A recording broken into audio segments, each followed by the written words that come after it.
the Shameless Plug with Crimson Vibes and Denise's Creative Mind.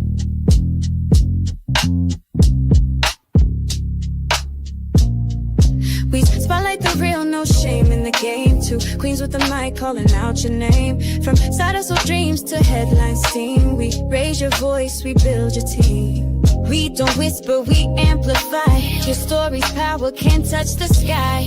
This ain't luck, it's divine design. You show up and we align. This is the Shameless Plug, we show you love. Co-sign, you shine like stars above. Then it's Denise, the dream tag team. Plugged in, turned up, shameless and supreme.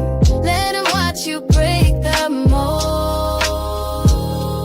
Your biz, your brand, your story told. You're next, you're bold, the space is yours. We open paths, unlock new doors. No filters needed, just your flame. We hype your purpose, speak your name.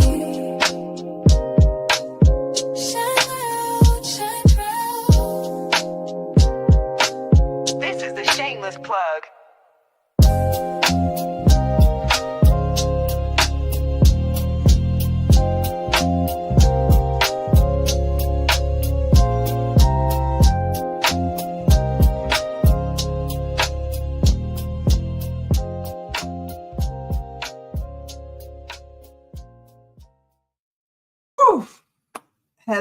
Hello, and welcome to the Shameless Plug podcast. I am Denise Akana. And I am Denitra Taylor Everett. Hello. Woo! Yeah. I feel like we've been gone a long time, right? No, but you know what? We had the holiday. Well, one of the holidays and life, and but here we are. We are back in full force. Yeah, we are back, and look who else! Look! I can't even get it out. Look who's back! Wait! Oh my! Wait, what's today? I gotta write this down. This gotta go. Our engineer, people, everyone, welcome. Please put your hands together and welcome Mr. Tom Badass. Well, hello, Mr. Tom Badass. You know he don't talk, so he just probably there just showing his picture. I'm like, well, since we haven't had our sound guy, I guess we got to clap it up for him since he is back. So we get the hand clap. You know what? Nope, I'm not clapping until he There you go. You got to be 3 shows consistent in order to get the hand clap. I'm sorry, because he goes in and out, But so we'll see. We'll see how it goes. So, I was gonna say, did I hear a voice clearing like they was getting ready to speak or something? Like he was getting ready to speak? Where'd he go? I don't know. He'll be back. Long as he's back there doing the sound, whatever he's supposed to be doing, that's all he needs to be doing. All right. Tommy's like, what's that? What's that book? Where's Waldo? You remember those books? Yeah. That's Tommy. Where's Tommy? Where's Tommy? Yeah. We just need those type.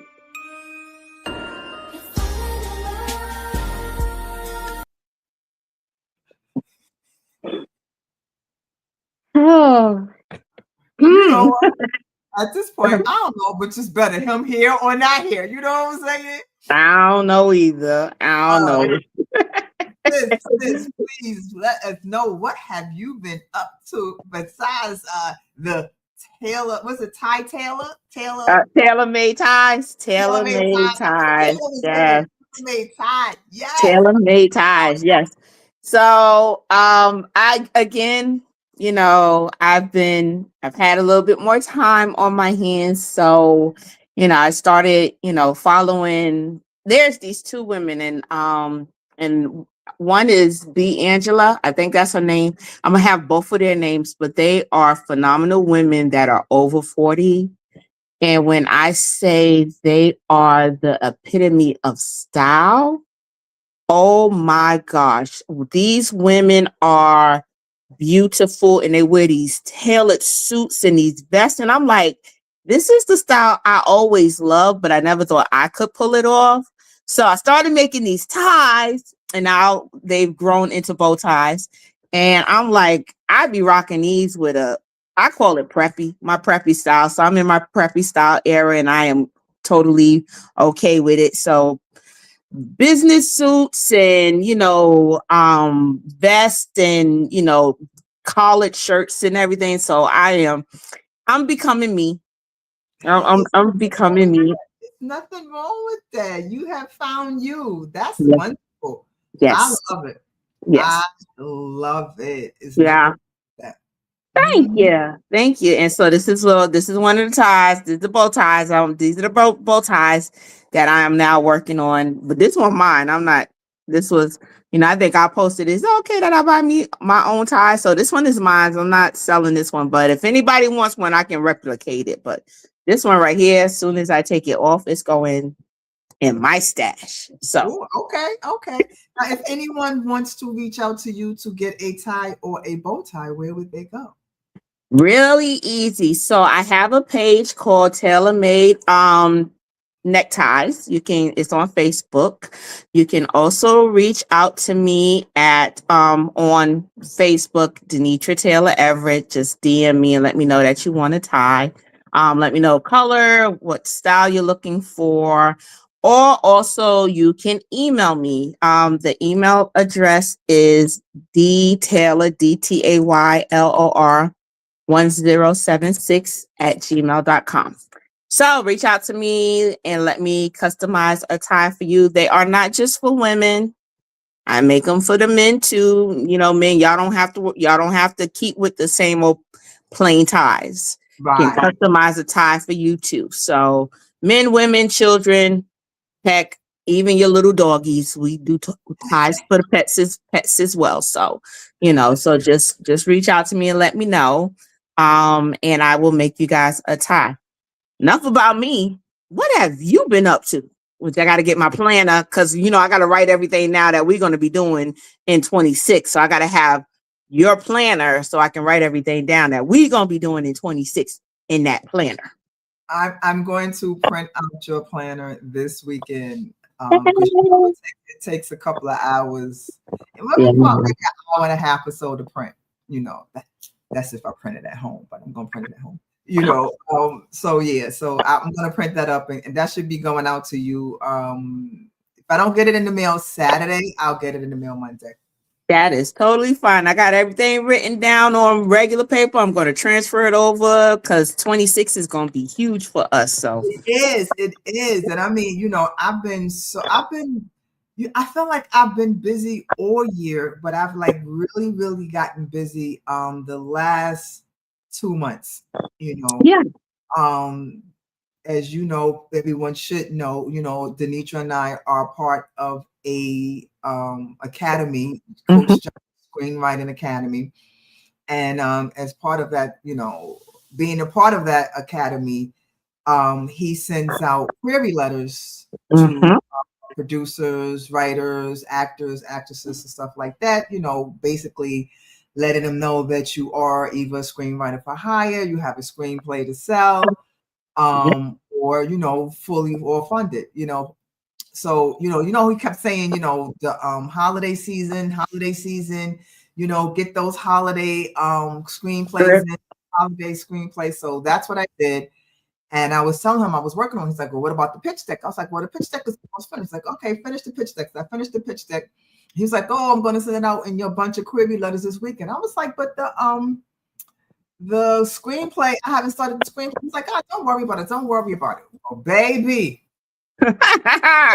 He sent it out like that Saturday or Sunday, and someone replied and they wanted to see the script. Yes. Coach going to tell them on Monday that they will have, no, it was Tuesday, that they will have the script by Friday. Okay. Mm-hmm. I hadn't written a word. Okay. So I was busy, busy, busy, but I did it. I did it. It was done by Friday. It was Yeah. done by Friday. Oh my God, by the grace of God, That's And awesome. so I've been doing that. He's still been sending them out. And so far, it's been like 8 people have been interested in this screenplay.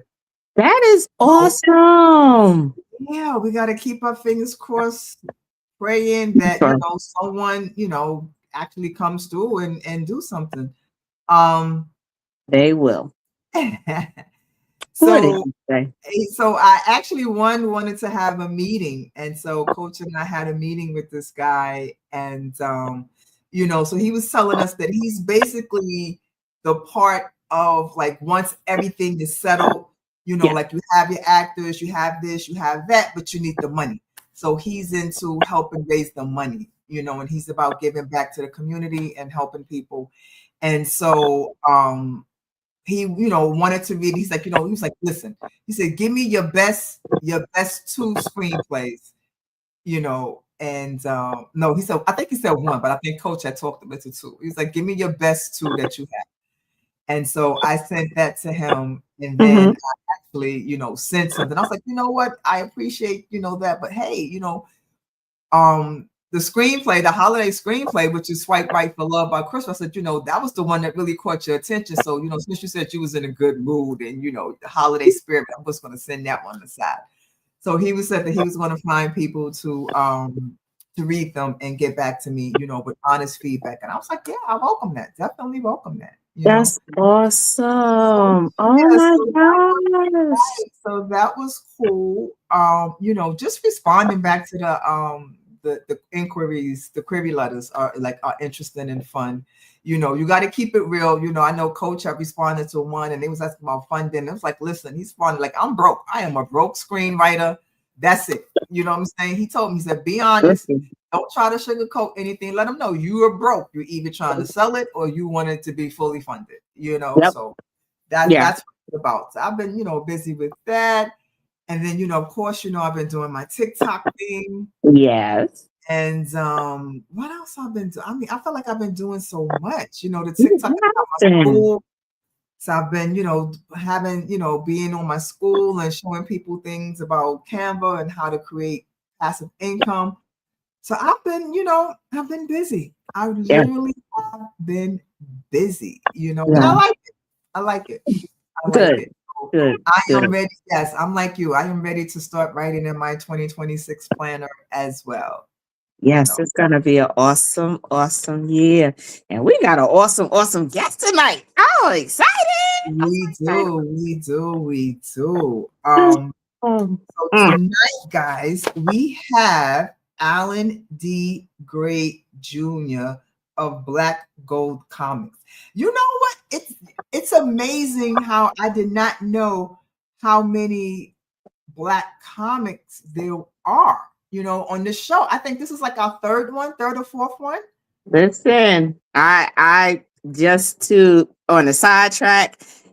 I'm working on something with a couple of comic creators, so be on the lookout for that in 2026. I'm working on something. It's some talented, independent artists out there. So yeah, this is our third one, and you know what? Let's just get to it. I was All just right, excited. all I'm right. just excited. Let's get to. Okay, so Alan D. Gray Jr. is the visionary creator and publisher behind Black Gold Comics, an independent comic imprint dedicated to bold storytelling and Black-centered representation. Since launching in 2019, he's been building a powerful universe of original characters and narratives that speak directly to the underrepresented communities while still hitting with Main Street comic fans. His breakout series, Grimbone, has been turning heads on the Comic Con circuit, earning praise for its striking visuals, strong world building, and authentic cultural energy. As both artist and storyteller, Gray controls the full creative process from penciling and inking to final layouts, ensuring every panel reflects his passion, precision, and commitment to excellence. Why can't I say that? Why can't I say that? Excellence. Yes, excellence. Why can't I say that word? Black Gold Comics has grown into a full-figure creative studio, offering highly quality comic illustration, character design, and storyboarding services while continuing to expand its own universe of original titles. Gray's Mhm. upcoming collaboration with Masterpiece Publishing on the Blade of Artheria Etheria, yeah. Artheria from the team behind the graphic novel A Ghost Named Ray, is further proof of his rising influence in the indie comic world. Whether connecting with fans at conventions, building new worlds on stage, or partnering with other creators, Alan D. Gray Jr. is not just making comics. He's leading a movement in independent storytelling through Black Gold Comics, where art, passion, and storytelling unite. Woo! Wow. Well, let's welcome to the stage Mr. Gray. You think Tommy would do that? Hey, Oh, that was right on the beat, right? Right on the money. Wow. Welcome, welcome, welcome. what's going on, everybody? Hey, how are you? How are you? I'm straight. I just got off work. You know how that go. So Yeah, we know how that goes. Know how it goes. Listen, You couldn't tell. You look very refreshed. yeah. I was saying, we couldn't tell you just got off from work. And I think you might look a little cold though, but that's okay. yo, it's really cold out here. So like, Where are you? yeah, I'm in Arkansas now. Oh, Oh, okay. oh yeah. Say no more. Yeah. Yeah. We get every season out here. So Yeah. I know they gotten snow already. it hasn't started snowing yet, but it usually starts around January around here. Oh, okay. Okay. Yeah. I'm in North Carolina, so we got a little sprinkle of it. Oh yeah. I grew up in Charlotte, so I know how it go. Awesome. Yeah. They done shut everything. Everything was shut down yesterday and Oh, some of today. So You know, Charlotte get 5 inches. It's over with. and Deneen is up in New York, so Oh used yeah. to that. Used to that up I there. haven't gotten any, so just don't. Let's not talk about Not it. yet. Yeah, we ain't gonna speak it in existence. We ain't gonna do that. No. I mean, they've gotten some upstate, but no, in the city, no. Oh, Yeah.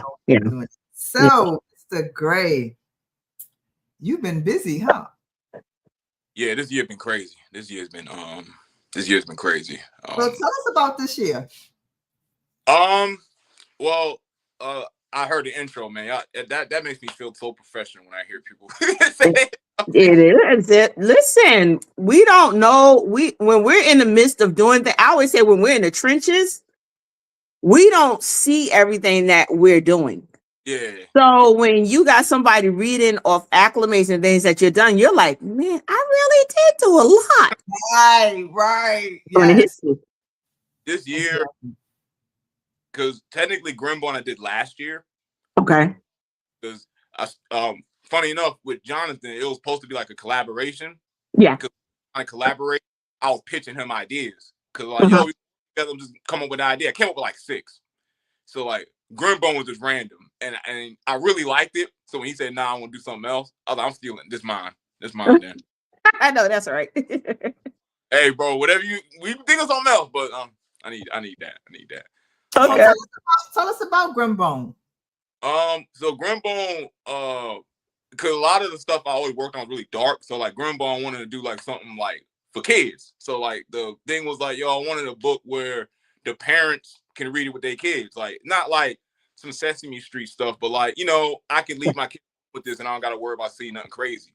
But they're still getting a pure action shonen battle manga type of thing. Like it's still a legit comic book without babying them. But I want to give them a good manga without it being comic book. But I wanted to give them a good comic book without it being like, you know, all this adult stuff. Like, you know, like so yeah, Grimbo was supposed to be an action comedy. It's supposed to be like Boondocks kind of, where like it was just random stories. But I kept doing it and I was like, y'all really like this because it's like an excuse for me to be like silly. Okay. Gotcha. Yep. So like there's a lot of fighting, but like the kids' enemies are like dangerous and stupid. Like the arc now is like they fight these demon roaches. Oh Lord, have mercy. Did you say demon roaches? You said demon roaches. They're demon. The just the general premise of Grimbone was I wanted to take like can I give y'all a synopsis real quick? Yes, please. All right, so Grimbone was basically supposed to be there was a war between heaven and hell. All right, and that war came, and when that war happened, there were things Grim Reapers. Grim Reapers existed like wild animals, kind of, not like people. So these Grim Reapers died, and humans took on their bones and took on the powers of Grim Reapers to cease the war, so they don't destroy the whole world and whatnot. So the remnants of that world, the parents protected for years, and the story just follows their kids. Okay. So the kids are living in this world where like there's basically been a ceasefire for all their life. But it's like, so that's in the background. What it follows is just the kids going to school, making friends, but then they may have a teacher who's a werewolf. They got a classmate who's a ghost, because spirits live amongst people. So like, if you die, your spirit will just be walking around until you die to pass on or not. That's what Grim Reapers are there for. They help souls transition and stuff. Yeah. The story just follows the kids wanting to be like their parents, but then what their parents didn't handle right kind of come bites them in the butt. So I kind of wanted a story about kids facing the consequences of their parents not handling their business. Right. Pay for that. Okay. So like, it's an action comedy, but when it gets heavy, it gets heavy. Yeah. Okay. But, yeah, I love it. I'm like 5 issues in now. It's on my Patreon. It's been the funnest book I've ever worked on, because it's the first one I put out on my own. And after this, I'm going to put out every story I thought of. Grimbone's was the first. So did a Comic-Con, you know what I mean? Salute to Media Blast. I've been doing interviews and podcasts, and yeah, this year's been crazy with that, legitimately. That is awesome. So tell us about your first Comic-Con that you did. Like, what was the vibe? You know, what was your experience with it? I did the Comic-Con. It ended weird, but like that first day was like crazy, because I'm the only guy doing comic books there. Everyone else is like trying to sell knickknacks, and like they trying to sell like posters and whatnot. Like I had my own comic book, so a lot of the people coming were like, "Yo, we're here for comic books. Like it's Comic-Con," and they're like, "Oh, you got comics?" So I sold all my stuff that first Comic-Con. So Nice. yeah, I made my money back. I said, "Yeah, I'm winning." That's awesome. Definitely. But after I did that, I think I was planning to do more next year. But I'm a guy who like, I really like making comic books. So like after Grimbone saw how people did this, okay, I want to go make my other stories. So I haven't done one other than like, I was planning to do one at the end of the year, but you know, I want to create stuff. And sometimes like, and then I don't got the money to be buying all these copies to go to Comic-Con. So I did 1 or 2. And then I went back. I understand. Yeah, so. Yeah, but that's good. Because you getting yourself out there, and B, you don't have to do like 5 and 6 of them a year. You know, sometimes all it do is take that 1 or 2. Yeah. And people are like, "Yeah, I remember you. You know, I know such and such." That community is huge, but then it's small. Yeah. And they're like, "My friend bought your comic book at the one you did at such and such." So it's such a network within the Comic-Con world, you know. So you don't have to do like 5 and 10 million of them, because they do get a little pricey there. They do, but you know, at least you've had the experience of doing one as a vendor. So to get yourself out there, I commend you on that. Yeah, definitely. And I appreciate you guys. Yeah. All right. Well, we got some questions for you. So, Denise, you want to start? Of course I do. I know you do. Go, girl. So how do you decide what stories, themes, or characters belong in the Black Gold comic universe as you continue to expand it? Interesting. With kind of Black God comics, I don't believe in like one connected universe. I believe in like the imprint being just a collection of my stories. Like they all have the same gods, but they're not connected to each other. If that makes sense. Okay.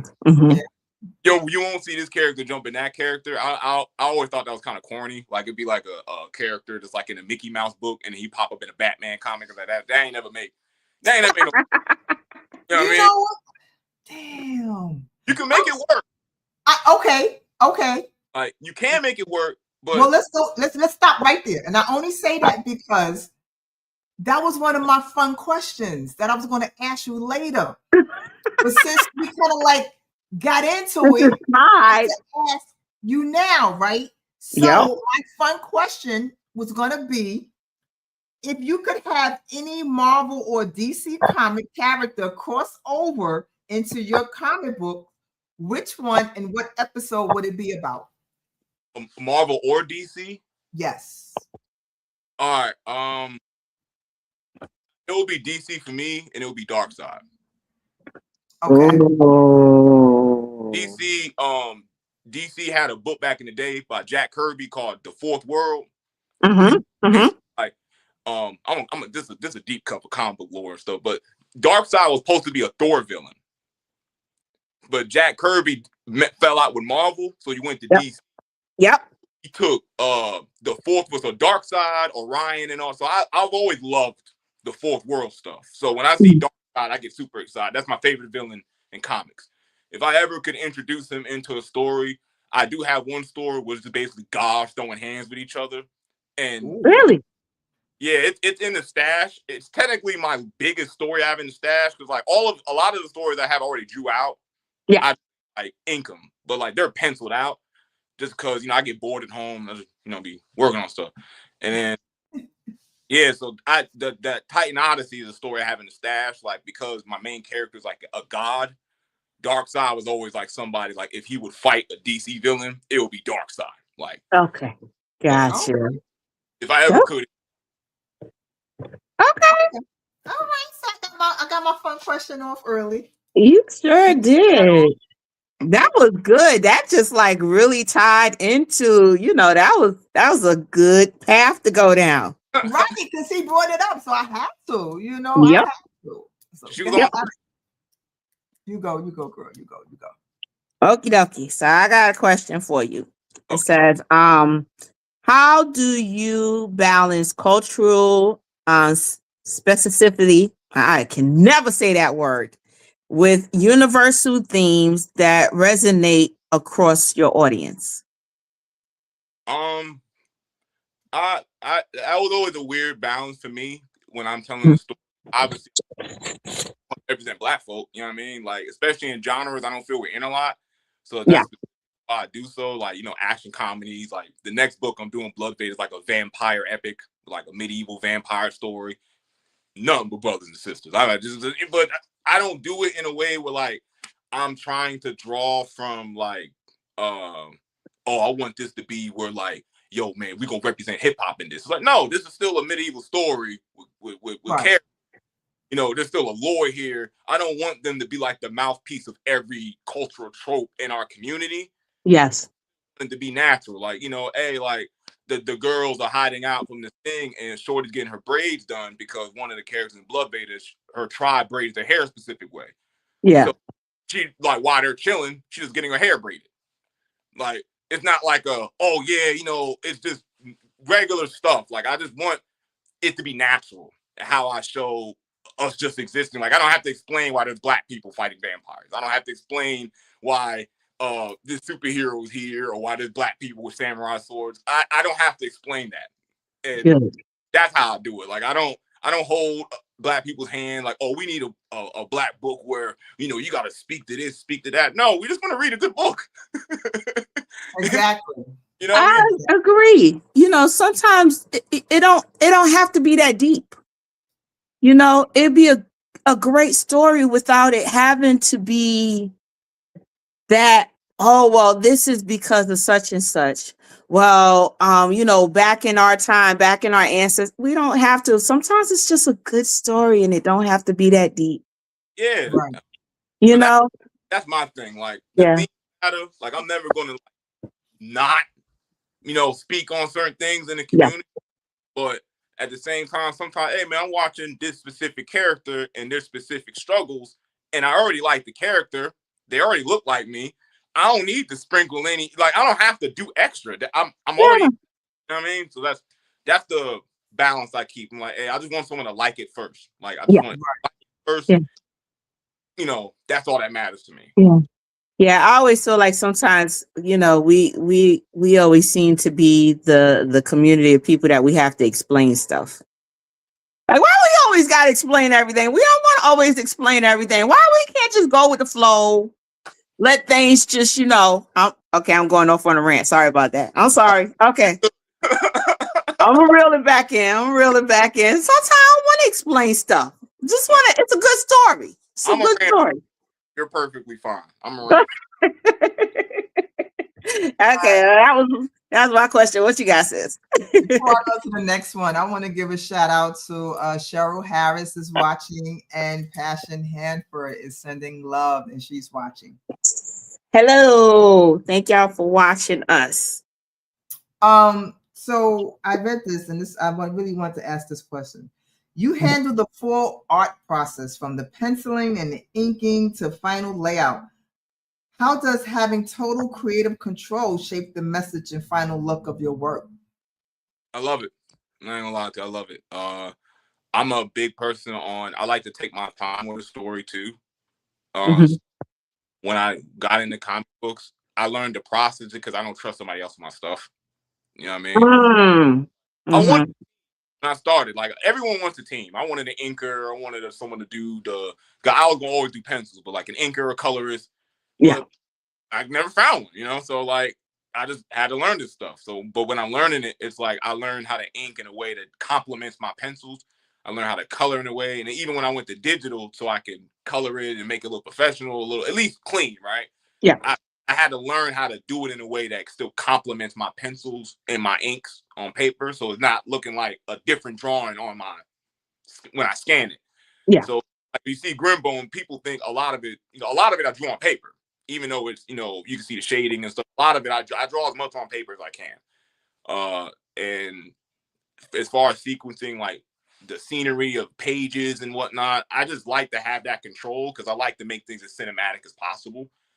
And sometimes only you know how you want it to look. So I've Right. always got full control of telling my own story because like I see stories in my head all the time, and the fact I could put them on paper, I think that's been a blessing in itself in all this. That like I Mhm. ask nobody if I want to do a story. Like Blood Vader just started one day. Like, yeah, I really want to do this story.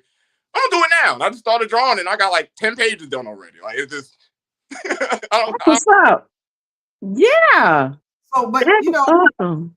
I need you to explain it to me like I'm a 5-year-old, because it really is, because I'm not into comic books. okay. I read the Archies and all of those back in the days. All these new ones now, I have no clue. All right. So when you say penciling and inking, exactly what is that? Oh, okay, all right. So, just the basic combos 1-on-1. Penciling is like just the pencils. Like most of the time, penciling is basically you just giving the outline of what it's gonna look like. Draw the character. Mhm. It's like a pencil drawing. Yeah. Ink is the peculiar part because a bad inker will ruin your artwork. Mhm. Jack, Mm. and again, him and Dwayne McDuff had a few idols. Jack Kirby had an inker. They used to ink his stuff horribly in DC when he drew Superman. So they kept all his artwork stashed. You can't find his original artwork for Superman because the ink Wow. bad. Bad inks will ruin good pencils if you don't ink it right. Because and so if you have a separate inker who, unless they know your style for real, it's like someone else drawing over your stuff. They don't know how you want this line to look. They don't know Yeah. how to. Inking is more important than pencils in some cases because inking kind of sharpens everything. It gives it that sharpens everything. Like so, the better the penciler, and you have a real good inker. Like one of my favorite artists is Jim Lee. His inker Scott Williams. But if you see Jim Lee's art with any other inker, it looks butt Mm. trash. Like So the inking is actually filling in the drawing. yeah, it's bringing out certain aspects. Like I may draw something in pencil and it's a little rough, like maybe the eye ain't all the way straight or whatever. But when I ink it, I'm straightening it out. Like that's kind of Gotcha. I'm refining everything. So when you ink it, you do that, and then at time people usually have a colorist and a letterer, and the letterer is basically who puts the words and the bam, boom, pow in the word bubbles. Yes. Okay. So that's a specific art form, like emphasizing certain words, choosing the right font, the sound effects, making sure it flows with the artwork, so you're not blocking out artwork with the words in the right way. Right. Right. it's a process, and it's especially in the part an independent artist. We have to learn every process. Like I got Mhm. if y'all met other comic book artists, they have to do everything if they're on their own. Yeah. Right. Yeah. Yeah. And it takes a second, but once you get your speed into it, you appreciate it, because then when you do work with other people, I actually can direct somebody on inking my stuff a little bit. Like, yo, don't be over heavy on this when I already, you know what I mean? I Right. make my shadow work deeper, but don't be making the line work, look all cross-hatchy, and now I look like my man got a 5 o'clock shadow and he a 12-year-old boy. Like it's so yeah, so those having a good inker to me would have been cool, but I think if you're independent, it's better just to ink your own stuff. Okay. Gotcha. How Gotcha. long does it take you to do a story? It depends. Like Grimbone, it's 19 pages each issue. So like in a month I could do 19 pages. And then Okay. on a good, because I do stuff for other people. So I'll draw for my man James Marsh series Yonder, and I Mhm. was man Caleb Lashley, two of his. So at one point I was drawing 3 books at one time. And Oh, wow. Wow.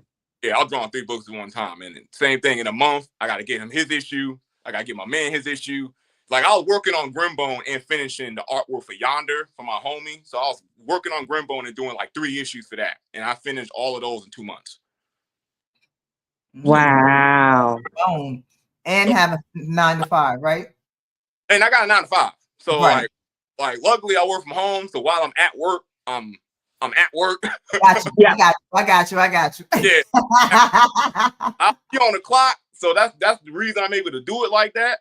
But even still, I don't know. That's just me. Like if I wasn't doing combos, I don't know what else I'd do with myself. But yeah, in about a month, I can get a lot done.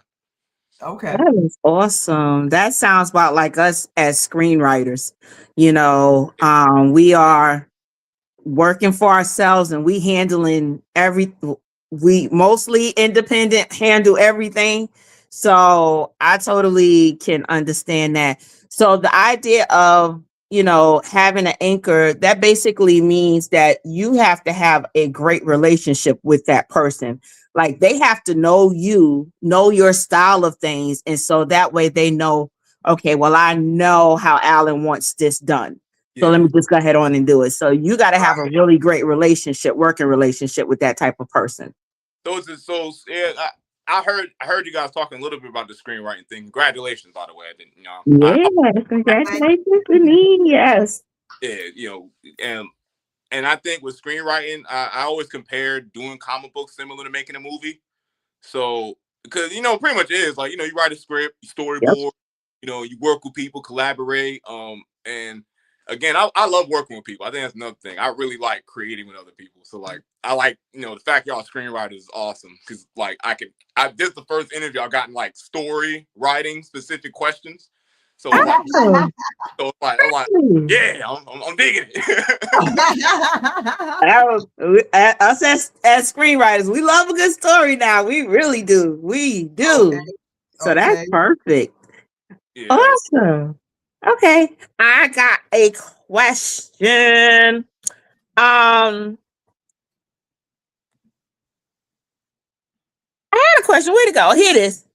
When you're okay, this is my fun question. So when you're in creative mode, what is your go-to snack or ritual that keeps the ideas flowing? um, I ain't never told nobody this. So like, um, I used to play a lot of video games, and like I used to hear like the music when you fight bosses and stuff, right? You and Danina be best friends. Yeah.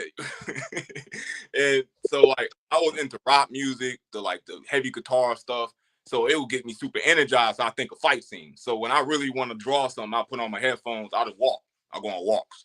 And like, so I'll walk around just listening. Cause in my head, I'm using the music to storyboard it. Like, Okay. so like I'll put on like Devil May Cry 3.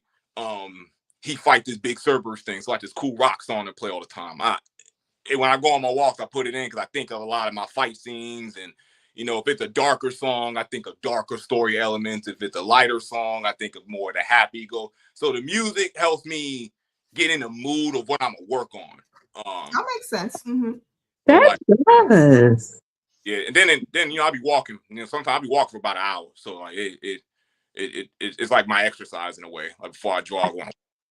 Hey, Got killing two birds with one stone, right? Yeah, got Speaking of which, I'm gonna run a rabbit trail because I don't play video games too much anymore now. But like, I was a Nintendo kid, back in the day. So anything Mario, Legend of Zelda. So I know that music when you about to fight the boss.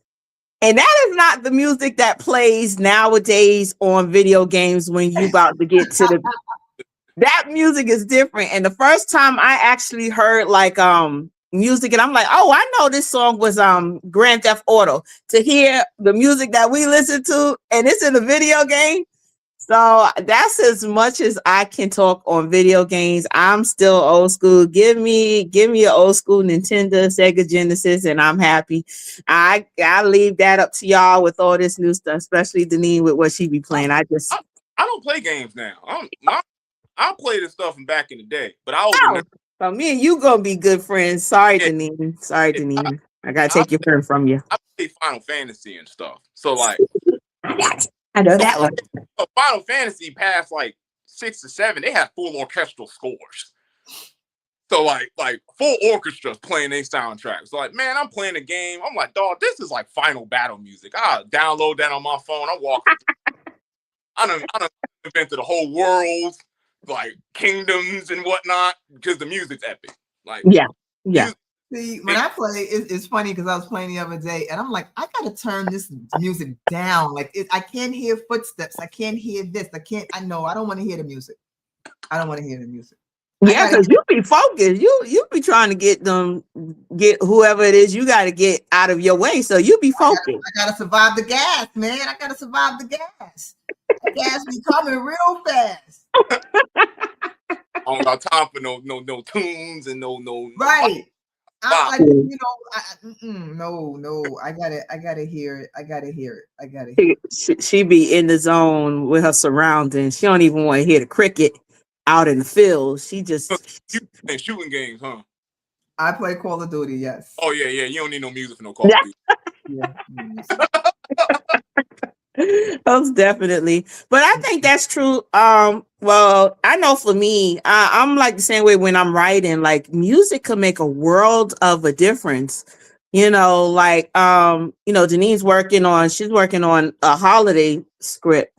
So, and I'm working on one myself. So I find myself listening to like Christmas music now because of the fact that it's a holiday script that I'm writing. So yeah, I think that kind of rolls the way a lot of screenwriters do as well. Music can really make a difference with your writing. So I can understand it with anything that you're sketching and drawing as well. So that's what's up. Okay.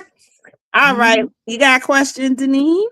Of course. Your upcoming collaboration on the Blade of Etheria. Blade of Etheria. Yeah. Etheria is generating excitement. What can you share? I live in the hood, so you have to excuse the siren and whatnot. No judgment. The ambulance. I know, right? Somebody called the ambulance. We always say, when you in the hood, you hear it, but you don't hear it. But let it stop where you live. Hold on, wait a minute. Hold on. I gotta see where they're going. You know what I'm saying? Make sure it ain't too close now. Exactly. As long as you hear it, it gets loud. As long as you start hearing that fade, but when it's loud and it doesn't stop. Okay, wait a minute. I'll be right back. Yeah, you gotta look and see what's going on outside. Going on in the building, right? Okay, so let me start over. Your upcoming collaboration on the Blade of Etheria is generating excitement. What can you share about this partnership and what it represents for your evolution in the indie comic world?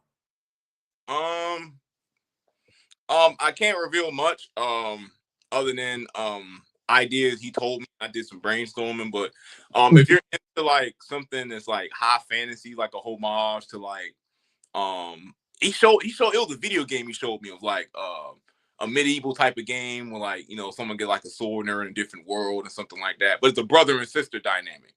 Okay. They both get like this super sword and stuff. We've touched on ideas about it, but like that was a general premise of being like a kind of a Legend of Zelda type of thing. You know what I mean? Just again, just showing us being cool, not explaining why black folk around here, and just having us be cool, swing around, Matt.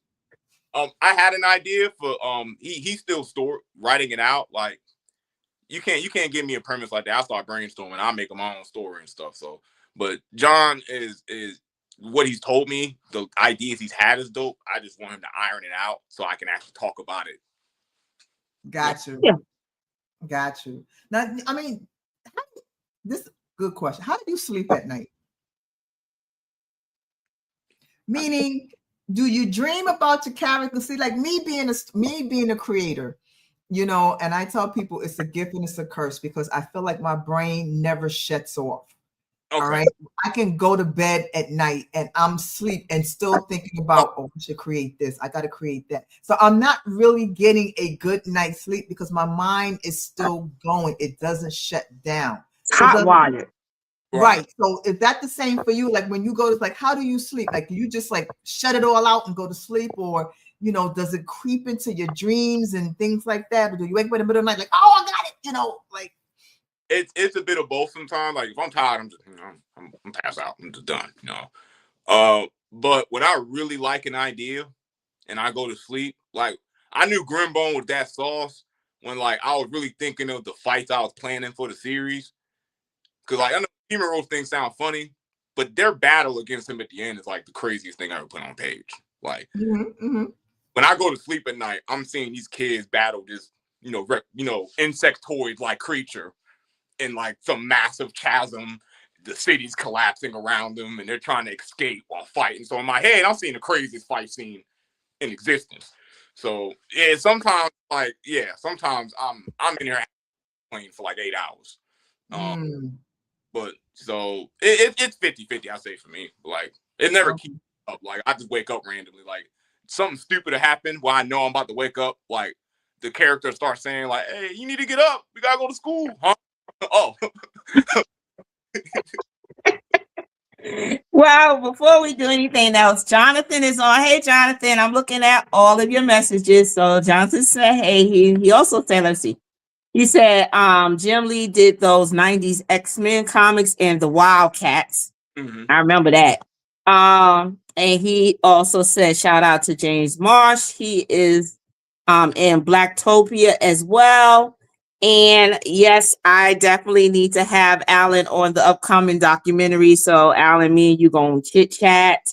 Okay. And let's see what else he said. He said, when you draw a Blade of Etheria, listen to the boss music on Valve's 3 for the Sega Genesis. Oh, why does that sound familiar? Anyway, I'm getting lost. When you showed me the joint, it looked like one of them games. Yeah. Back in the day on Super Nintendo. I never heard of it, but it looked familiar. So I'm maybe I did play it. So I'm I'm gonna do that. I'm gonna do that when I get off here. Yeah. Then he said Breath of Fire, Dragon Quest, Final Fantasy. Oh, I'm a Final Fantasy nut, so I was already going there anyway. Okay. Yeah. Okay. All right. So, but hey, Jonathan, yes. All righty. Let's see. We got time for another question? Yeah. Okay. All right. Well, you want to go ahead with yours? I'll go ahead with mine. Whatever you decide.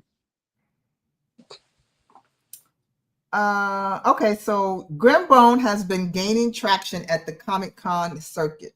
What do you think fans are responding to the most, and how is that shaping your direction for the series?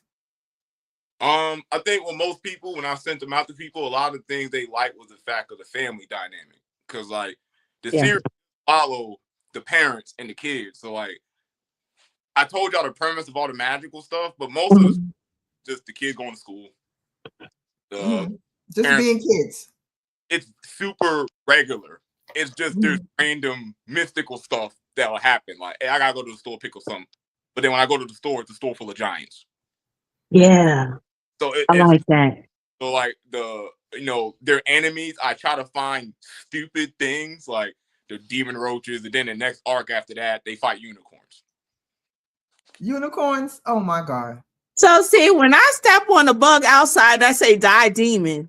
You already had that in mind. Me and you were there. Okay. is that when I take something dumb, I also make it like I played a game called Elden Ring like 2 years ago. Mm-hmm. Elden Ring had like these nightmarish boss designs. Like the boss design, these creatures like they look crazy. So like for Grimbone, I wanted the kids to like have these happy-go-lucky, yeah, whatever, and then out the blue they fight this nightmarish eldritch monster for this reason, mind you. But this is legit like some nightmare creature you see in a horror movie. But they're fighting them because they trying to get off the bus so they don't get caught for being late, getting home from school. Like so people really like that. They like the how regular it feels, even though it's kind of like because I love the Boondocks growing up. Like I love the Boondocks. Oh, now, yeah. So, I love the Boondocks. You know, the Boondocks didn't have no action and care. It was just fun dialogue with the characters. So like the characters be joking with each other, or like the little brother he sneak and eat food. Even when the roaches like getting introduced, they're only becoming a problem because the baby brother keeps sneaking in the kitchen eating at night. And he can't tell parents that he's been fighting all demon roaches for months. So when they catch him, they're like, "Why didn't you tell nobody?" But tell nobody he ain't supposed to be up. So, like I try to keep it where like everything. If you have children, you're really gonna like it because you really get it right. I'm like, if you wouldn't be up eating late at night, we wouldn't be having these demon roaches out because you leaving crumbs out. Yeah, like it makes like, sense, right? Makes sense. So every story I have of Grimbone, I start with a very regular parent scenario, and I make it, and that's been the fun thing. And the unicorn arc's even stupider in terms of like why they're fighting these creatures. And I'm just gonna keep it going. Like I'm just like as silly as possible, as fun as possible, and excuse for the parents and kids. You see the kids' friends and stuff. Like just regular. I think that's what people like about it. Like it feels regular. Then when they're fighting, why is this so intense? Mm-hmm. I wanted that. Like when they fight, it's real, but like I never want to lose track of this is still an action comedy. Right. Yeah. You know what I mean? So that I think people just like how regular it feels without trying to be, like just trying to be a natural story. I think people just like the fact that it just like feels down to earth. Yeah. That's good too, because if you think about it and you got a kid and they really into this, their parent can be like, see, if you don't leave crumbs out, you ain't got to worry about demon roaches. And then they start cleaning up after themselves. Like, you want to fight demon roaches? Keep leaving stuff out. Clean up after yourself.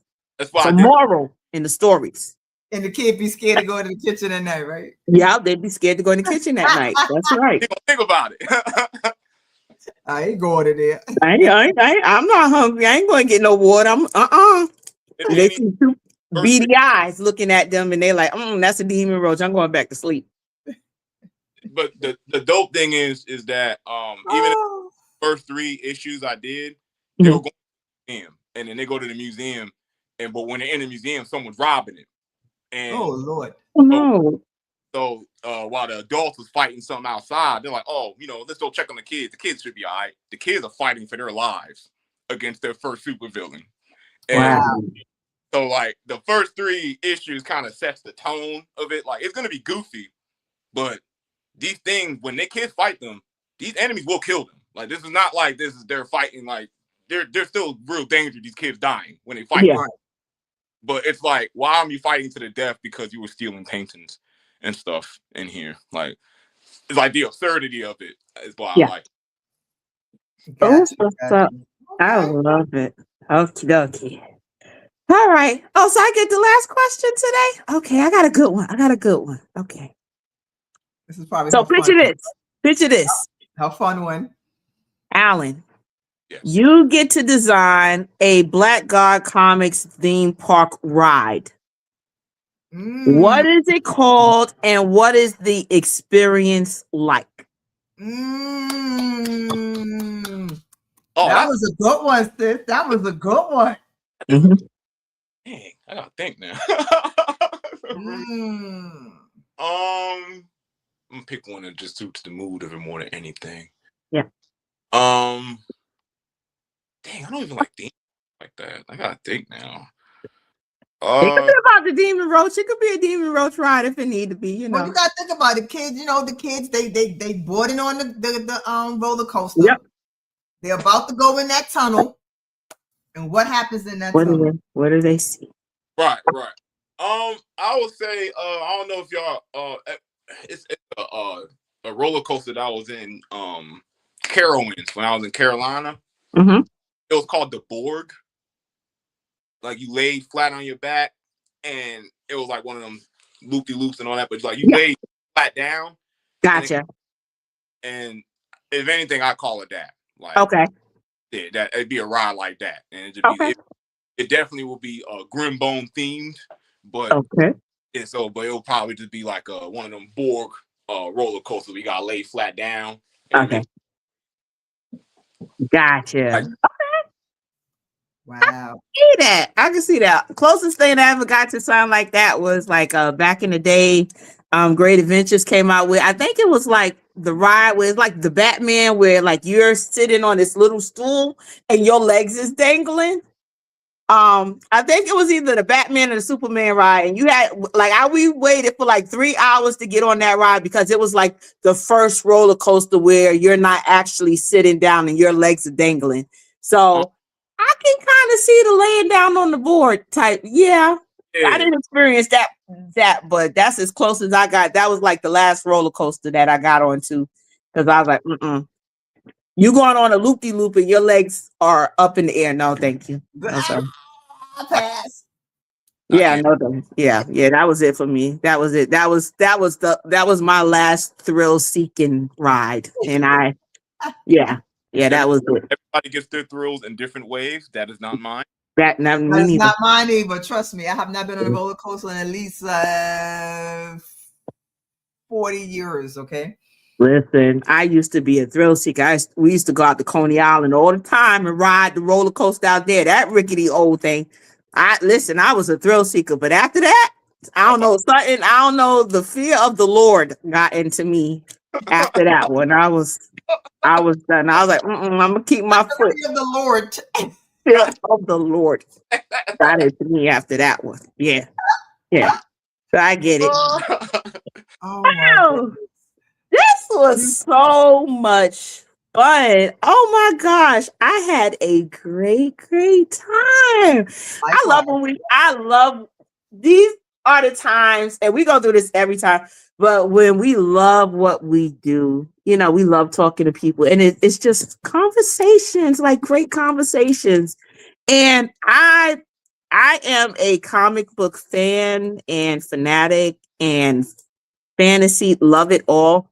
So I first and foremost applaud you on everything that you're doing. I draw stick figures, and that's as far as my artistic self can go. I draw stick figures. Make the So best. to see what artists come up with in the action and to put it all together in a comic or graphic novel, I commend the talent that you guys have. I I wish I had it. Like I said, I draw a mean stick figure, and that's as far as I go. That's it. That's all. You That's know all what? I do. I have one more question. So, Uh-oh. what Okay. would you say to a parent who's watching this podcast and has a kid, a little kid that, is drawing in that notebook, and it's some potential there? What would you say to that parent that they can, how can they help that child along and becoming a great storybook teller via comic books? That's a great question. I'll say just I give my mom that credit. Sometimes it's just acknowledging that they love to do it and just giving them the freedom to do it. Just encourage. Mhm. Hey, you can always get better. Compliment them, like encourage them because if they love it early and they got the dedication to it, just like support it. Hey, get them some new notebooks or get them pencils or if he says, hey, I want to make comic books, get him a how to draw anatomy book, like how to draw. Get them some inks. A lot of the stuff that make comic books you can buy cheap from an art store. You can get a big notebook for cheap. You can buy Yep. the Walmart. The digital tablets only like $1.20 if you really look. So Wow. I got when I got my tab, I got my daughter a tablet. So like my daughter, she was in a comic book, but now she was like editing videos. She said, I don't want to do all that. That's too much work for me. I don't want a comic book stuff. But at the same time, I supported it. I thought she wanted to do it, but she moved on. I'm like, I just gonna support what she's doing now. As long as Right. long as you're supporting your kids' creative endeavors and you're just showing support, they just want someone to actually support what they're doing. Yeah. Right. That's enough. If he's gonna take it to the stars, he's gonna take it to the stars. But having a loving home with your creativity and your talents and parents who are just encouraging you to do so, that kid is already set up for success. Right. So, If yep. you're a parent, just love on them, tell them they're awesome, let them be better. If they stumble, don't beat them up about it, encourage them to go forward, and that's it. Gotcha. Good Gotcha. advice. Good advice. Awesome. Okay, Alan, if anyone, where can they find you? Yes. Pretty much, if you type in Black God Comics, Patreon, TikTok, Instagram. I had a Facebook page. I deleted it. In hindsight, I don't know why I deleted it. I just deleted it. Yeah, but I have an Instagram. You can find me Black God Comics. My Patreon's where I got Grimbone and other books I worked on. I got the art for almost everything I worked on my Patreon. So if people want to see the comics I've actually worked on, all the pages are on my Patreon. Okay. So, and you can join for free. If so you can join for free and join it. If you want to support $5, I have a job, so I don't be trying to ask people to pay my bills. But if you want to help, I appreciate it. But yeah, you can find me. Just type in Black God Comics. You'll find me. Okay. Awesome. All right. Well, I am one for Patreon, so I will be going to your page and joining. So thank you so much for that info. Anything else before we end that you want to tell the people out here in our podcast world? Sure. First off, I want to thank you guys for this in the first place. Oh, you're welcome. You're welcome. So I hope you guys get further with your script and your process. I support it. Storytelling. Thank you.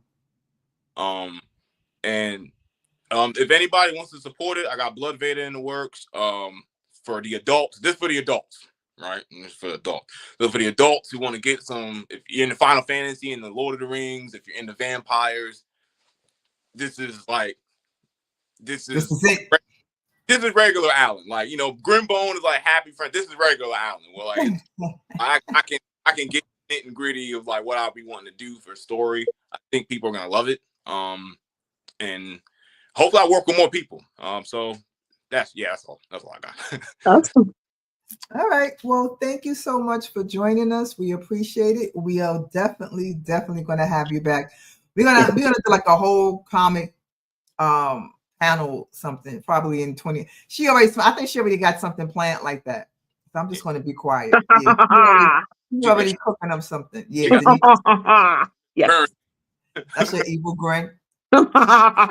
Yes, I am. I have something up my sleeves. Yes. All right. 26. Well, thank you, Alan. We appreciate it. You can hang backstage for a second. We're going to close out the show and then we're going to meet you backstage. Yes. Okay. All right. So hang out for a second. Well, that was a good show as always. Yes. Oh my gosh. Go ahead. No, go ahead. What you got? No, I want to say before we go, we definitely have to mention if we had a drum roll. Drum roll. I think Tommy fell asleep because we don't have a drum roll. But if we had a drum roll, we will be letting you know that as of December 12th, yes, the Squirrel Vision Network. Woo-hoo! We moving up in the world. We moving on. Oh wait, I better not saying that. I don't want nobody trying to. Podcast. I know the Shameless Plug podcast will be on the Squirrel Vision Network. It is a streaming platform. You can download it and then you can just search for us and you will see. I think a couple of our past episodes will be up there starting September 12th. Yeah, September 12th. Yeah. Yes, and of course, more episodes will be added. So, shout out to Squirrel Vision Network. Yes, thank you so much. Oh man, we gotta celebrate. We're gonna have to have a party. We're gonna have to have a podcast party for this announcement. We're gonna have to have something big. We're gonna have the big celebration. Yes, with we will. Wine glasses with orange juice in it or something. And we're gonna What? Why are you going? Well, you might have some orange juice in it, Oh, but mimosa. yes, but we have to have Coach on that episode because through him Definitely. he made it possible. So shout Yeah. out to our coach. We will always Shout love our out. coach who was always looking out for his students. Yes, he does. If you would like to be a part of our family, you can always look him up, John Alexander, on Facebook, and you can excuse me, join his Screenwriters Academy. Screenwriting Academy. You Yeah. know, he had a special going on. He had a special. He had a Black Friday special. I don't know. Yeah. I don't know if he still have that special, but you sweet talk him. He might give you that special till the end of the year. We only Yep. got a couple more weeks left, so you never know. Tell him you heard about it on the Shameless Plug podcast. That's right. Tell them about us, and if you guys have any questions, and want to talk to us about it as students, we can tell you, we can give you all the info, and we can put you in through with Coach Alexander as well. So hit us up if you have any questions on anything. We'll gladly answer, and when it comes to screenwriting, pitch decks, all of that, we do all of it. And not only that, speaking of pitch decks, please let the people know about your pitch deck service. Well, yes, I know. You know what? I keep saying I do so much that I honestly forget what I do. So I create pitch decks, and pitch deck is basically a video presentation, PDF presentation of your screenplay. And again, when I mentioned earlier how, the query letter goes out, and what happens is if a producer or someone loves your query letter, the first thing they're going to say is, send me the pitch deck. All right. Because like Coach says, they're not reading scripts anymore. All right. So if you have that powerful pitch deck, they're going to, next thing you know, can we schedule a meeting? Can we schedule a call? And we have had, Coach has done pitch decks for some people who have led to them, getting their screenwriting plays, all kinds of stuff, getting calls. The main thing is that you want that pitch deck to get a yes. You want them to get a yes. So if you need a pitch deck done, you can reach out to me. You can find me. I'm on Facebook, D.A. Connor. My website is there, or you can reach out to John Alexander. Either one of us, if you need a pitch deck. And that's our shameless plug. Yes, that was a good one. Yes. So with that said, people, thank you for watching us. Thank you for hanging us. Thank you for the likes. If you shared it, we appreciate it. And we will see you next week. Yes. We'll see you guys next Tuesday. We're starting to close out the year, so we're going to start getting something real good. We got to get something real good, especially that last show for the year. Yeah, me and you going to talk because I got an idea. Okay. So we're going to talk about it. Yeah, we'll talk about it. All right, guys. Thank you. I guess Tommy sleeps. So I got to play our own intro. All right. Bye, everyone. Thank y'all so much. Have a good one. Welcome to the Shameless Plug with Crimson Vibes and Denise's Creative Mind.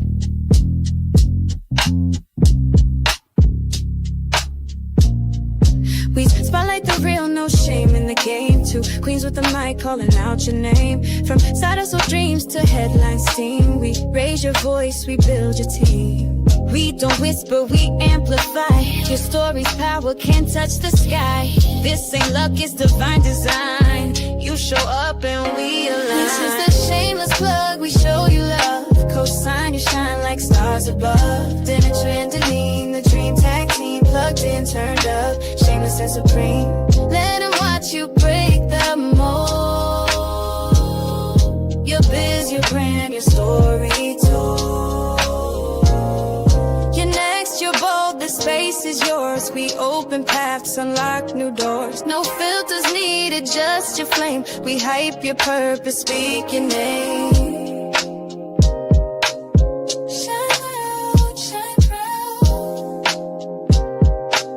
This is the Shameless Plug.